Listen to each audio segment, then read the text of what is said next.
Assalamualaikum dan selamat sejahtera kepada semua pendengar setia podcast Permata Wahyu. Saya Aiman, hos anda untuk siri khas yang cukup bermakna ini. Hari ini kita akan menyelami satu topik yang saya rasa masyarakat kita sudah mula ambil ringan, malah ramai mengabaikannya, iaitu personality atau akhlak yang mulia. Bersama saya di konti ialah Ustaz Luqman yang akan mengupas tajuk serta berkongsi mutiara hadis buat kita semua. Apa khabar Ustaz? Waalaikumsalam. Alhamdulillah Aiman. Saya sangat bersyukur dapat bersama-sama hari ini untuk kita sama-sama semak semula kompas peribadi kita berdasarkan wahyu dan hadis-hadis Nabi SAW. InsyaAllah Ustaz. Ustaz, bila sebut pasal Islam, orang selalunya nampak ritual iaitu solat, puasa dan haji. Tapi ada satu hadis yang sangat power yang meletakkan akhlak sebagai tulang belakang agama, iaitu hadis pertama yang akan kita bincangkan. Hadis ini diriwayatkan oleh Abu Hurairah radhiyallahu anhu, terdapat dalam kitab Al-Baihaqi. Baginda SAW bersabda, "Sesungguhnya aku diutus hanya untuk menyempurnakan kemuliaan akhlak." Hadis ini berstatus sahih. Soalan saya Ustaz, kenapa Nabi gunakan perkataan hanya, innama? Adakah bermaksud ibadat lain itu kurang penting? Soalan yang sangat tajam Aiman. Dalam kaedah bahasa Arab, perkataan innama itu membawa maksud pembatasan atau boleh juga difahami sebagai tidak lain melainkan. Ini menunjukkan betapa besarnya dan pentingnya kedudukan akhlak. Bukan bermakna solat atau zakat tidak penting, tetapi semua ibadat itu sebenarnya adalah instrumen untuk membentuk akhlak. Solat mencegah keji dan mungkar, puasa mengajar sabar. Akhlak adalah hasil daripada iman yang benar. Kalau KPI akhlak ke laut, maksudnya ada sesuatu yang tak kena dengan enjin iman di dalam. Seperkara lagi saya nak tegaskan, Islam adalah agama yang syumul. Ajaran Islam bukan sahaja atas tikar sembahyang, tetapi juga di luar tikar sembahyang. Bukan sahaja dalam masjid, tetapi sehingga ke tengah-tengah bandar dan kampung. Bukan sahaja ketika bulan Ramadan, tetapi pada setiap masa. Bukan sahaja berkaitan hubungan dengan Allah, tetapi sangat menitik berat hubungan sesama manusia. Tapi Ustaz, realitinya sekarang macam ada jurang yang besar. Saya teringat keratan akhbar baru-baru ini tentang trend komen jelik di media sosial semakin meningkat. Kadang-kadang profil yang komen itu penuh dengan kata-kata nasihat agama, tapi bahasanya, Masya Allah, sangat menyakitkan hati. Wujud fenomena niat nak menegur tapi gayanya sangat kasar, maki hamun malah sanggup menghukum orang ke neraka hanya kerana perbezaan pendapat. Ada juga trend public shaming, memalukan orang di khalayak, ramai kononnya untuk memberi pengajaran. Adakah ini selari dengan tujuan Nabi SAW diutus? Inilah tragedi yang sedang berlaku Aiman. Kita sering terperangkap dalam rasa benar sehingga kita menghalalkan cara yang batil. Nabi SAW tidak pernah menyebarkan kebenaran dengan cara merobek maruah orang lain. Kita mengalami skizofrenia spiritual. Di masjid kita nampak warak, tapi di media sosial kita jadi pembuli. Kita menyempurnakan ritual, tetapi kita gagal menyempurnakan tujuan utama Nabi SAW diutus. Tidak ada salah untuk kita menegur sesuatu yang salah. Malah kita dituntut untuk mencegah kemungkaran. Tetapi kita perlu lakukan dengan penuh adab dan berhikmah. Jangan sesekali merasa diri lebih baik sehingga tidak menghormati orang yang lain. Merasa diri lebih baik adalah kesalahan yang iblis lakukan sehingga dilaknat Allah dan dihalau dari syurga. Sangat besar kesalahan tu. Janganlah kita nak mencegah kemungkaran dengan cara menyebarkan kemungkaran lain pula secara tidak sedar, iaitu maki hamun dan menjatuhkan maruah orang lain. Boleh guna bahasa yang tegas, tetapi jangan biadab dan pastikan masih ada tanda hormat. Benar Ustaz, akhlak bukan aksesori tapi identiti. Dan menariknya Ustaz, bila kita jaga akhlak, keistimewaannya dia bukan biasa-biasa. Ini membawa kita kepada hadis kedua. Hadis kedua ini diriwayatkan oleh Jabir ibnu Abdullah radhiyallahu anhu dalam kitab At-Tirmidzi. Sesungguhnya orang yang paling aku cintai di antara kalian dan yang paling dekat kedudukannya denganku pada hari kiamat adalah yang paling baik akhlaknya. Hadis ini berstatus sahih. Ustaz, ramai mengaku cinta Nabi dan ramai yang nak dekat dengan Nabi di syurga. Ramai yang sangka jalannya hanya dengan rupa fizikal sunnah atau selawat ribuan kali. Tapi hadis ini sebut akhlak sebagai syarat utama cinta Nabi. Boleh Ustaz huraikan? Cinta kepada Nabi SAW atau mahabbah bukan sekadar emosi, tetapi ia adalah tentang peniruan sifat atau ittiba. Bagaimana Aiman kita boleh kata kita dekat dengan Nabi kalau sifat kita sangat berbeza? Nabi SAW itu sangat lembut dan jujur kalau kita kasar dan sombong. Secara personalitinya, kita sangat jauh daripada baginda. Magnet untuk dekat dengan Nabi di akhirat ialah kualiti karakter kita di dunia. Jika benar kita cintakan Nabi, jika benar kita ingin hampir dengan Nabi di akhirat kelak, maka jagalah personaliti dan jaga akhlak sebaik mungkin. Tapi Ustaz, ada salah faham di mana orang sangat ekstrim menonjolkan simbol agama tapi adab sesama manusia dah macam tak ada. Saya ingat isu tular. Penganjur majlis selawat dikritik kerana tinggalkan sampah sarap di kawasan awam. Niat nak memuji Nabi tapi perbuatan menyusahkan orang dan mengotorkan bumi. Begitu juga isu warak tapi biadab di media sosial yang suka menghina orang yang tidak sehaluan atas nama membela sunnah. Benar Aiman. Pagi tadi saya pergi sembahyang subuh di masjid. Bagus dah ada yang hadir subuh berjemaah. Yelah, berjemaah waktu subuh lebih sukar dari waktu-waktu lain. Tapi sayang, letak kenderaan secara sebarangan sehingga menyusahkan kenderaan lain yang nak lalu. Contoh yang Aiman beri tadi benar menunjukkan kecintaan yang tidak selari dengan akhlak. Kita mengejar simbol tapi tinggalkan adab. Kita dah bincang tadi, Nabi SAW bersabda, yang paling baginda cintai adalah yang paling baik akhlaknya, bukan yang paling banyak menghina orang atas nama agama. Syaitan pun alim dalam bab ilmu, tapi dia dilaknat sebab satu kegagalan akhlak, iaitu sombong. Jadi, dekatnya kita dengan Rasulullah bukan ditentukan oleh nasab atau pangkat, tetapi oleh sejauh mana akhlak baginda hidup dalam diri kita. Masya Allah.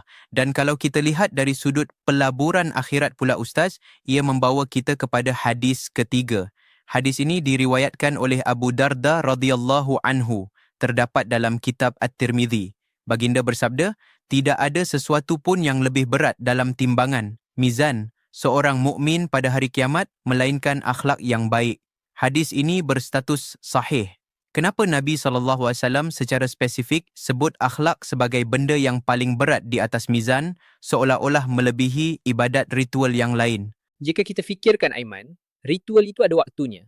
Tapi akhlak adalah ibadat 24 jam. Setiap saat interaksi kita dengan alam dan manusia dengan adab dan akhlak sedang mengisi berat pada timbangan tersebut. Ramai orang mengejar kuantiti pahala, tapi terlepas pandang kualiti. Ada orang rasa kalau dah buat umrah berkali-kali, dia dah selamat walaupun dia toksik dengan orang sekeliling. Dia rasa pahala ritual boleh tampung dosa akhlak. Di sinilah Nabi SAW mengingatkan kita tentang konsep muflis atau bankrupt di akhirat. Hadis muflis yang Ustaz sebutkan sebelum ini, boleh Ustaz bacakan teks penuhnya supaya pendengar lebih jelas? Baiklah, hadis tentang golongan muflis ini diriwayatkan oleh Abu Hurairah radhiyallahu an, terdapat dalam kitab Sahih Muslim. Nabi SAW bertanya, "Tahukah kalian siapakah orang yang muflis itu?" Selepas sahabat menjawab secara duniawi, baginda menjelaskan, "Sesungguhnya orang yang muflis daripada umatku adalah orang yang datang pada hari kiamat dengan membawa pahala solat, puasa dan zakat. Namun, dia juga datang dengan membawa dosa mencela orang ini, menuduh fitnah orang ini, memakan harta orang ini, menumpahkan darah orang ini dan memukul orang ini. Maka diberikanlah pahala kebaikannya kepada orang ini dan itu. Sekiranya pahala kebaikannya habis, maka diambil dosa-dosa orang yang dizaliminya, lalu dicampakkan ke atasnya. Kemudian dia dicampakkan ke dalam neraka." Hadis ini berstatus sahih. Maksudnya pahala ritual itu modal, tapi akhlak buruk itu kebocoran yang menghabiskan modal. Kita tengok contoh berita, penyumbang tetap kebajikan didakwa zalimi pekerja, nampak dermawan tapi menindas orang bawahan, atau isu adab berjiran di apartmen, selalu ke surau tapi letak pasu bunga halang laluan jiran. Mereka rasa solat dah cukup, sedangkan akhlak mereka sedang meringankan timbangan sendiri. Tepat sekali. Isu rasuah dan pecah amanah juga sering melibatkan mereka yang profannya nampak agama tapi hilang integriti. Inilah kegagalan memahami hadis yang kita sebut tadi. Kita sibuk isi bakul pahala tapi tak sedar bakul itu bocor besar sebab tak ada akhlak. Ingat, amalan soleh bukan sekadar berapa banyak dahi kita sujud, tapi bagaimana kita melayani hamba-hamba Allah yang lain dengan penuh kemuliaan. Sangat mendalam Ustaz, dan segalanya berpunca daripada enjin di dalam, iaitu iman. Ini membawa kita kepada mutiara terakhir hari ini, hadis keempat. Hadis ini diriwayatkan oleh Abu Hurairah, direkodkan dalam kitab At-Tirmidzi dan berstatus sahih. Orang mukmin yang paling sempurna imannya adalah yang paling baik akhlaknya. Kenapa Nabi jadikan akhlak sebagai kayu ukur kesempurnaan iman? Bukan ke iman itu urusan hati dengan Allah sahaja? Iman itu bukan teori Aiman. Ia tenaga yang menggerakkan perbuatan. Analoginya, iman itu akar pokok, akhlak itu buahnya. Kalau akar sihat, buahnya manis. Mustahil akarnya kuat, tapi buahnya busuk dan menyakitkan hati orang. kualiti hubungan kamu dengan manusia adalah cerminan kepada kualiti hubungan kamu dengan Allah. Itu sebenarnya penipuan diri sendiri. Apa yang keluar dari mulut adalah limpahan daripada apa yang ada dalam hati. Isu buli cyber adalah contoh nyata. Si pembuli letak gambar masjid di profil tapi type kata-kata kasar serta kejian sehingga buat mangsa hadapi kemurungan. Begitu juga kes lelaki berimej agama didakwa abai nafkah dan zalimi isteri.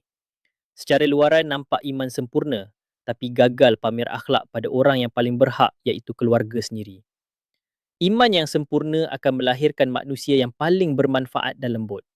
Kalau kita masih menipu, potong barisan di jalan raya atau fitnah di WhatsApp group, itu tanda iman kita sedang sakit. Betul Ustaz, sangat mendalam kupasan itu. Ustaz, sebelum kita noktahkan perbincangan yang sangat bermakna hari ini, saya ingin minta Ustaz buatkan satu rumusan besar ataupun key takeaways untuk semua pendengar kita. Apakah mesej-mesej utama yang Ustaz mahu kami bawa balik dan sematkan dalam hati sebagai panduan hidup? Baiklah, sebagai rumusan, ada beberapa pesanan penting yang perlu kita bawa pulang. Pertama, kita kena sedar bahawa akhlak adalah salah satu tujuan utama agama ini. Jangan kita faham agama ini hanya sekadar ritual di atas sejadah, sedangkan di luar sejadah kita menjadi manusia yang tidak beradab. Ingat, solat dan puasa adalah latihan, manakala akhlak yang mulia adalah hasilnya. Kedua, tiket untuk dekat dengan Rasulullah SAW di akhirat nanti bukan pada keturunan atau pangkat, tetapi pada frekuensi sifat kita. Kalau kita rindu nak duduk sebelah baginda di syurga, kita kena perbaiki akhlak, kena mula belajar memaafkan, belajar bercakap benar dan belajar menyayangi manusia seperti mana baginda lakukan. Ketiga, berhati-hatilah dengan risiko menjadi muflis di akhirat. Ini amaran yang paling menggetarkan jiwa. Jangan sampai kepenatan kita membina gunung pahala di dunia melalui ibadat akhirnya hangus dan terpaksa diserahkan kepada orang lain hanya kerana kita gagal menjaga lisan dan tangan kita. Akhir sekali, jadikan akhlak sebagai kayu ukur iman. Kalau kita rasa iman kita tinggi, maka lihatlah pada layanan kita terhadap isteri, anak-anak, kawan-kawan dan pekerja kita. Semakin baik peribadi kita, maka semakin sempurnalah iman kita di sisi Allah Subhanahu Wa Taala. Akhlak mulia adalah dakwah yang paling berkesan. Ia tidak bersuara, tetapi ia mampu menyentuh jiwa manusia di sekeliling kita. Masya Allah, satu rumusan yang sangat padat, padu dan benar-benar menusuk kalbu. Terima kasih banyak Ustaz atas segala pencerahan dan ilmu yang dikongsikan hari ini. Saya yakin pendengar kita semua mendapat satu perspektif baharu. Para pendengar, ini barulah permulaan. Dalam episod-episod akan datang, kita akan menyelami lebih banyak hadis-hadis berkaitan akhlak ini dengan lebih mendalam.